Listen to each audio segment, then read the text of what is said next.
Hey everyone, it's Seth Schachter from Strat Americas.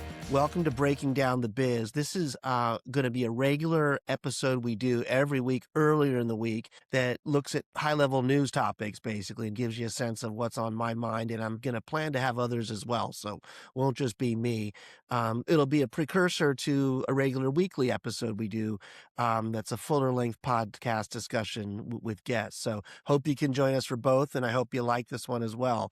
So, on my mind this week, there's a couple of big things that have kind of come up over the weekend, but Live Nation, biggest promoter, biggest ticketer with Ticketmaster in the world, has been on trial, and there was a settlement recently between the feds and Live Nation, but there's actually still 33 states that are still suing Live Nation, and the suit is actually resuming today.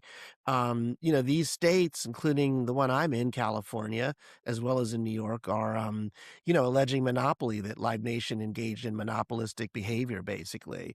And there's a ton of stuff around this. Everyone from artists to consumers to politicians have been following it and weighing in on it.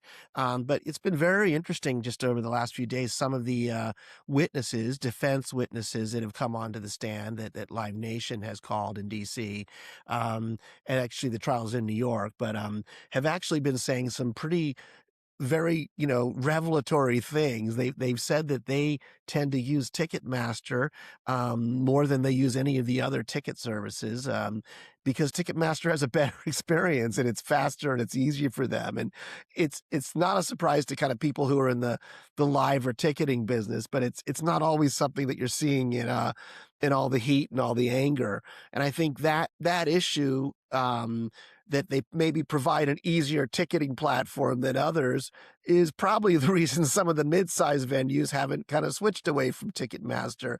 And it actually might be just simply because of that, not because of any pressures or any of the behavior that's been alleged. But so that's been kind of interesting. But, as the trial's gone on, there have been some pretty troubling signs.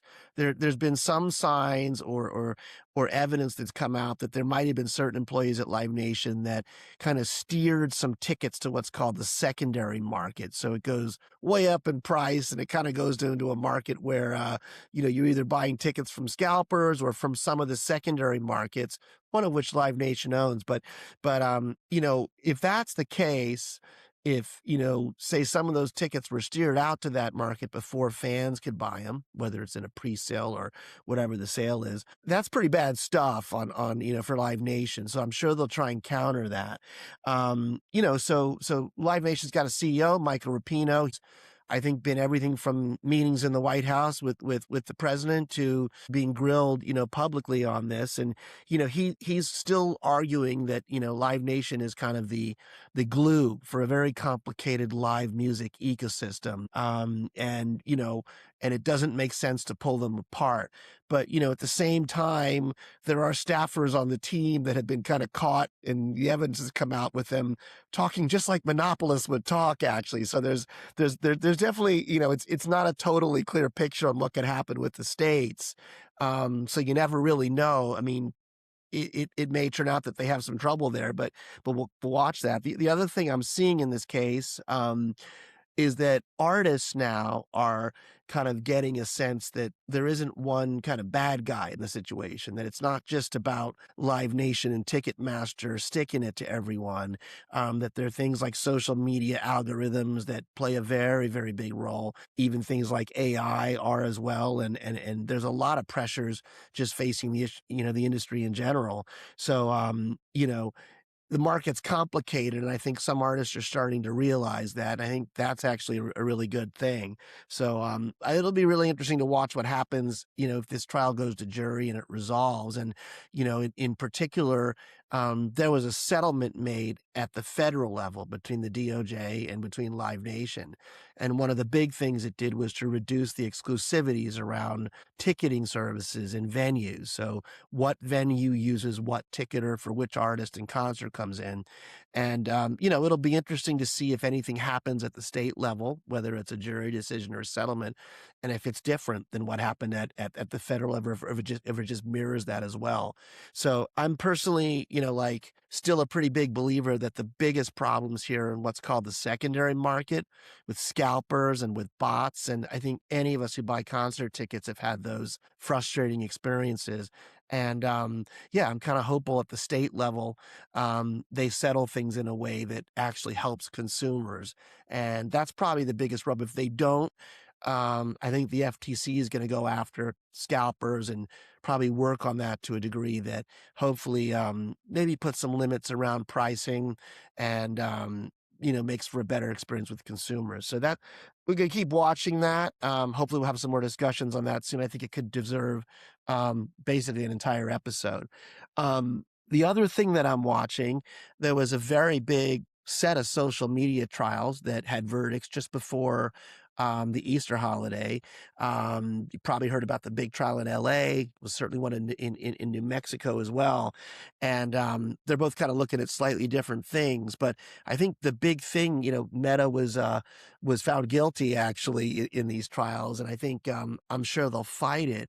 But to me, then there's a ton of, cases still pending. These legal cases will probably build on each other, and they could be setting some, very, very troubling benchmarks if you're a social media network, things that could potentially wind up disrupting their business, basically. The trial here in LA actually looked at how Meta was structured, and if it was built with bad intent. It wasn't looking at the content inside of it.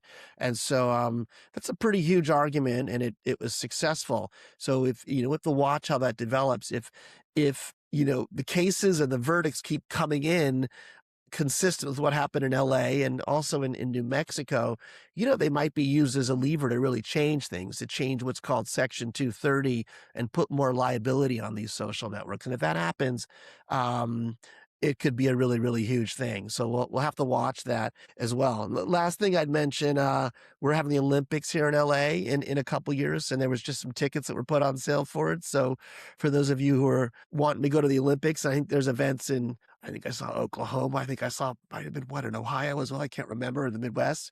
There's just so many events that are on sale. It was almost like overwhelming to buy tickets. I took one look at the pre-sales and kind of threw up my arms. I haven't even bought tickets yet. So a lot of mixed signals out there. So anyway, that's what's on my mind this week.